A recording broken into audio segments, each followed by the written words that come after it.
ఇది ప్రధాన గాయకునికి కొరాహ కుమారులు చేసిన దైవధ్యానం అని చూస్తుంటున్నాం.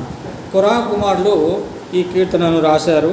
అంటే వారు దేవుని దగ్గర ప్రార్థిస్తుంటున్నప్పుడు వారి యొక్క మనస్సులో ఏమైతుంటున్నదో దాన్ని దేవుడి దగ్గర పెడుతున్నట్టుగా ఇక్కడ వాక్య భాగంలో గమనిస్తూ ఉంటున్నాం. చిన్న ప్రార్థన. స్తోత్రాలు తండ్రి, మహోన్నతుడా, గొప్ప దేవానికి వందనాలు నాయన. మేము నీ యొక్క వాక్య ధ్యానంలో ఉంటుండగా తండ్రి, ఈ 44వ కీర్తనలో ఉన్నటువంటి అమూల్యమైన రహస్యములను, మార్మములను నా కొరకు మా కొరకు బయలుపరచండి నాయన. అలాగున వాక్యానుసారమైనటువంటి జీవితం మాకు అందరు దయచేసి మీరు మహిమ పొందమని ఈ సందర్భంలో నాయన మాతో కలిసి ఆరాధించడానికి నాయన ఇష్టపడినటువంటి వారిని త్వరపెట్టి నడిపించి మీరు మహిమ పొందమని యేసుక్రీస్తు నామములో ప్రార్థిస్తున్నాం తండ్రి, ఆమేన్. ప్రియమైనటువంటి దేవుని బిడ్డలారా, దేవుని సంగమా, ఇక్కడ వర్తమాన భాగంలో చూసినప్పుడు మనము దేవ పూర్వకాలంలో పితరుల దినములలో నీవు చేసిన పనిని గురించి మేము చెవులార విని ఉన్నాం. పురోహ కుమారుల యొక్క ధ్యానం ఏంటిదంటే దేవుడు చేసినటువంటి గొప్ప కార్యాలను మేము చూసి ఉన్నాము అని చెప్తున్నారు. అయ్యా, నీ గొప్ప కార్యాలు మేము చూసినాం, నీ అద్భుతాలు మేము చూసినాం, నీ సూచక క్రియలు మేము చూసినాం అని చెప్తున్నారు. అయితే ఇంత అద్భుత కార్యాలు చూసినా కానీ కూడా మరి కొన్నిసార్లు మరి మా జీవితాల్లో అద్భుతాలు జరగడం లేదు, మేము బాధలు పడుతున్నాము, మేము ఇబ్బందులు పడుతున్నాము, మరి నువ్వు ఎందుకు ఇట్లా నిద్రపోతున్నావు అని మాట్లాడుతున్నారు వాళ్ళు. ఎందుకు నిద్రపోతున్నావు? ఆయన నిద్రపోవడం లేదు. ఇజ్రాయేల్ని కాపాడువాడు కొనుక్కడం నిద్రపోవడానికి వాక్యం సెలవిస్తుంది. నిద్రపోవడం ఆయన.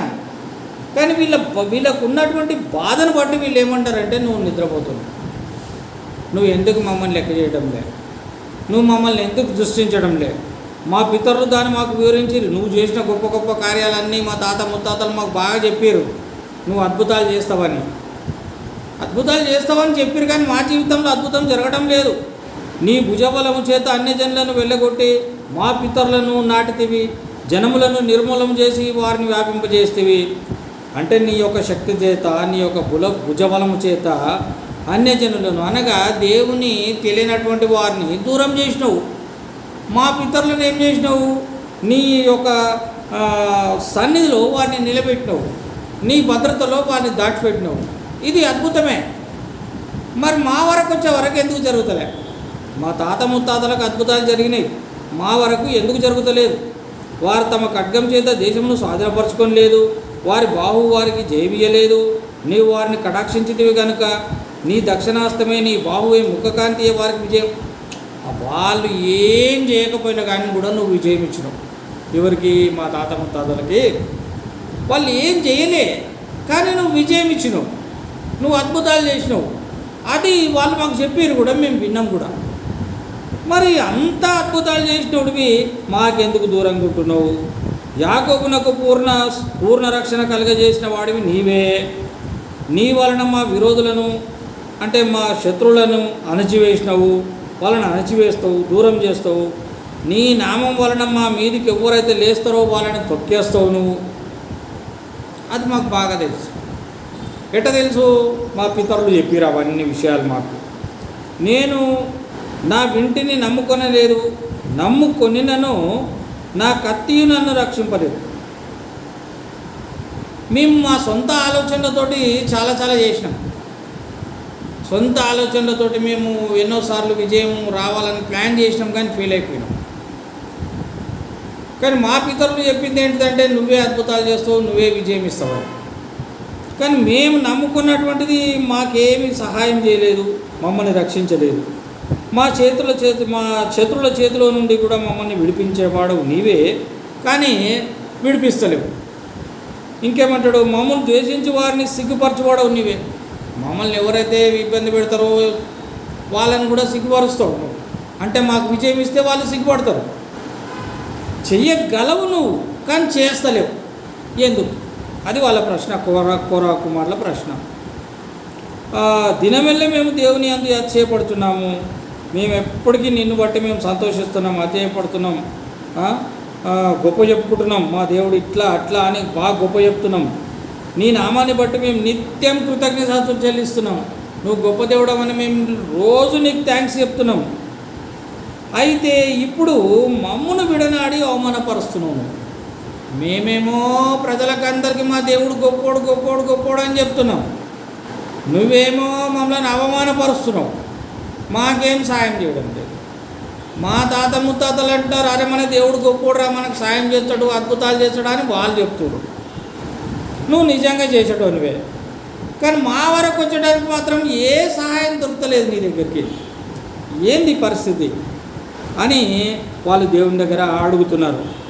అయితే ఇప్పుడు మమ్మల్ని విడనాడు అంటే మమ్మల్ని విడిచిపెట్టినావు, మా సేనలతో కూడా నీవు బయలుదేరి ఉన్నావు, శత్రువులు ఎదుట నిలవకుండా మమ్మల్ని వెనుకకు పారజేసినావు. మా శత్రువుల దగ్గరికి మేము పోయినప్పుడు ఆడ విజయం వస్తలేదు, మేమే వెనుకకు వారిపోతున్నాం. శత్రువులకు విజయం వస్తున్నది, మేమే వెనుకకు వారిపోతున్నాం. భోజన పదార్థంగా ఒకడు గొర్రెలను అప్పగించినట్లు నీవు మమ్మల్ని అప్పగించి మేమేమే ఉన్నాం వాళ్ళకి భోజనమా? మా శత్రువులు వాళ్ళు వస్తే అసలు మా ముందడికి వాళ్ళు వస్తే వాళ్ళు పారిపోవాలి, కానీ మేము పారిపోతున్నాం వెనకకి. వాళ్ళ ముందట ఎట్లా అయిపోయినామంటే వాళ్ళకి ఆహారం అయిపోయినాం మేము. మంచి చికెన్ బిర్యానీ మటన్ బిర్యానీ లాగా అయిపోయింది మా బతుకు. వాళ్ళు మమ్మల్ని మటన్ బిర్యానీ లాగా పూజించాలని చూస్తున్నారు వాళ్ళు. మరి ఏంది పరిస్థితి? మమ్మల్ని ఎందుకిటే చేస్తున్నావు అని వాళ్ళు ప్రశ్న వేస్తున్నారు. అన్యజనులోనికి మమ్మల్ని చెదరగొట్టి ఉన్నావు, అధికమైన వెల చెప్పక ధనప్రాప్తి లేకయే నీవే నా ప్రజలను నమ్మిన వారే. మాకు రేటు కూడా లేదు. ఇప్పుడు ఏదైనా వస్తువు అమ్ముతేనేమో కొంచెం ఇంత రేట్ అని పెడతారు. మేము నీ బిడ్డలమై ఉండి మాకు ఒక రేటు కూడా లేదు అమ్మనీకే. అంటే ఎంత తీసుకుంటావో తీసుకురా అన్నట్టుగా చెప్తున్నారు మమ్మల్ని. కూడన ప్లేట్ భోజనం చేస్తే భోజనంకి ఇంత అని ఉంటుంది రేటు, మాకు రేటు కూడా లేదు. ఎంత ఇష్టం ఉంటే అంటది నీ నుండి, ఎంతో కొంత ఇచ్చి వీళ్ళు పట్టుకపోండి అన్నట్టుగా చేస్తున్నావు మమ్మల్ని. ఏంది పరిస్థితి? మమ్మల్ని ఎందుకు ఇట్లా చేస్తున్నావు? అన్యజనులు మమ్మల్ని చెదరగొట్టి ఉన్నావు, అధికమైన వెల కూడా లేదు, మాకు ధనప్రాప్తి లేదు. నీవే నీ ప్రజలను అమ్మి ఉన్నావు, నువ్వే అమ్మేస్తున్నావు, నీ బిడ్డలను నువ్వే అమ్మేస్తున్నావు. మేమేం చేయాలో మాకేం అర్థం కావడం లేదు. మా పొరుగువారి దృష్టికి నీవు మమ్మను నిందాస్పదంగా చేసి ఉన్నావు, మా చుట్టూ ఉన్న వారి దృష్టికి అవమానం. మమ్మల్ని చూస్తుంటేనే అవమానం అయిపోతుంది. దేవుని బిడ్డలని పేరే కానీ మమ్మల్ని అమ్మేస్తున్నావు, వాళ్ళకి భోజన పదార్థంగా చేసేస్తున్నావు, వాళ్ళకేమో విజయం చేస్తున్నావు, మాకేమో అవమానం వస్తుంది, మేమేమో ఓడిపోతున్నాం. మరి మా తాతలు చెప్తున్నారు, అరే మన దేవుడు గొప్పోడురా, మనకు విజయాన్ని ఇస్తాడురా అని వాళ్ళు చెప్తున్నారు. తీరా మా వరకు వచ్చేటలకేమో మాకేమో విజయం కనిపిస్తలేదు, మొత్తం అవమానమే కనిపిస్తున్నది. మమ్మల్ని నిందాస్పదంగా ఉంచి ఉన్నావు, మమ్మల్ని చూస్తే వాళ్ళు ఎగతాళి చేస్తున్నారు. వీళ్ళు దేవుని బిడ్డలా అని వాళ్ళు మమ్మల్ని ఎగతాళి చేస్తున్నారు. ఏది ప్రభువా మమ్మల్ని ఇట్లా ఎగతాళి చేసేటట్టు వాళ్ళని అప్పచెప్పినావు? ఒకవేళ కూడా లేదు మమ్మల్ని అమ్మనీకే, ఒక రేట్ లేదు, ఏం లేదు. మరీ ఘోరమైపోయినాయి మా బతుకులు. అన్యజనులలో మమ్మల్ని సామెతగా ఉంచున్నావు అంటారంట. దేవుని బిడ్డలు అంటే ఇట్లుంటారా? దరిద్రంగా దేవుని బిడ్డలు అంటే ఇట్లుంటారు అని వాళ్ళు ఎక్కిరిస్తున్నారు. వీళ్ళని చూసి మమ్మల్ని చూసి వాళ్ళు మమ్మల్ని ఎక్కిరిస్తున్నారు. వాళ్ళు ఏంది ప్రభు ఇట్లా చేస్తున్నావు మమ్మల్ని అని కోరాహు కుమారులు మొరపెడుతున్నాడు. ప్రజలు తల ఆడించుటకు కారణంగాను మమ్మల్ని ఉంచి ఉన్నావు. నన్ను నిందించి దూషించి వారిని మాటలు వినగా శత్రువులను బట్టి పగ తీర్చుకొని వారిని బట్టి నేను దినమెల్లా అవమానం తలపోయిచున్నాను, సిగ్గు నా ముఖమును కప్పును. ఎట్లయిపోయింది మా పరిస్థితి అంటే తలెత్తుకోలేకుండా అయిపోయింది. దేవుని బిడ్డలమన్న పేరే కానీ తలకాయ దించుకొని పోతున్నాం, అంత అవమానంగా బతుకుతున్నాం. ఎందుకు ఈ అవమానం మాకు? గొప్ప దేవుడివి నువ్వు, గొప్ప గొప్ప కార్యాలు చేసినావు నువ్వు, మరి మమ్మల్ని ఏమో నిందాస్పదంగా చేసినావు, తలెత్తుకోలేకుండా చేసినావు, వాళ్ళకి భోజనంలాగా చేసినావు, వాళ్ళకు ఒక వేళ లేకుండా మమ్మల్ని అమ్మేసినట్టుగా చేసినావు, నడి బజార్లో నిలబెట్టినావు.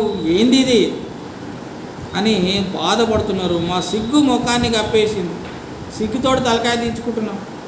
నీ దేవుడు గొప్పోడు అంటే ఆ గొప్ప కనిపిస్తలేదు మా దగ్గర. ఇదంతా మా మీదికి వచ్చినాను, మేము నిన్ను మరవలేము. మరి ఇక్కడ ఇది గొప్ప విషయం. ఇంత ఘోరంగా మా బతుకులు ఉన్నా కానీ కూడా మేము మాత్రం నిన్ను మరుస్తలేము. ఎందుకు మరుస్తలేము? మా తాత ముత్తాతలు చెప్పారు నువ్వు గొప్పని, అందుకని మేము నేను మరవలేకపోతున్నాం. చరిత్రలో చూసినట్టు కనుకైతే నువ్వు చాలా అద్భుతాలు చేసిన దేవుడివి మాకు కనబడ్డది. మేము చదువుతున్నాం, మేము వింటున్నాం, కానీ మా వరకు వచ్చేటోళ్ళకి అది కనిపిస్తలేదు. అయినా కానీ మేము నిన్ను మరుస్తలేం, నీ నిబంధనను మేము తోసేస్తలేం, నీ నిబంధనను మేము దోషి నేను ద్రోహులం కాలేదు,